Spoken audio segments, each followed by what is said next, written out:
சிந்து பைரவி சீரியல்ல அடுத்த வாரம் என்ன நடக்குது அப்படின்னு பார்த்தீங்கன்னா, இப்ப நம்ம சிந்துவுக்கு தேள் கடிச்சு 1 மணி நேரம் கழிச்சு தான் ஹாஸ்பிட்டல்லயே வந்து அட்மிட் பண்றாங்க.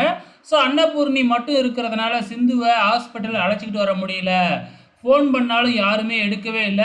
இப்ப சிந்துவோட நிலைமை ரொம்ப சீரியஸா இருக்கு தேள் கடிச்சு. இப்ப சிவா ஆப்ரேஷன் முடிஞ்சு வெளியில வந்து பார்த்ததுக்கு அப்புறம் தான் விஷயமே தெரிய வருது. சிந்து ரொம்ப கிரிட்டிக்கலா இருக்கிறாங்க. உடனே ஹாஸ்பிட்டலுக்கு கொண்டு வரல அப்படின்னு விஷயத்த தெரிஞ்சுக்கிட்டு நம்ம சிவா அன்னபூர்ணி மேல பயங்கரமா கோவப்படுறாப்புல.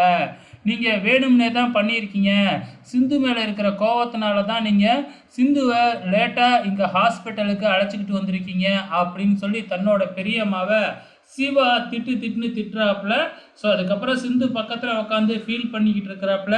ஆனால் நம்ம சிவாவுக்கு சிந்து ஃபோன் பண்ணி சொன்னாங்க. ஆனால் சிவா அதை நம்பாம ஆப்ரேஷனுக்கு போயிட்டாப்புல. முழுக்க முழுக்க சிவா மேலே தப்ப வச்சுக்கிட்டு அன்னபூர்ணி பெரியம்மாவை பிடிச்சி திட்டிக்கிட்டு இருக்கிறாப்புல. ஸோ இதுக்கப்புறம் என்ன நடக்கும் அப்படிங்கிறத பொறுத்திருந்து பார்க்கலாம்.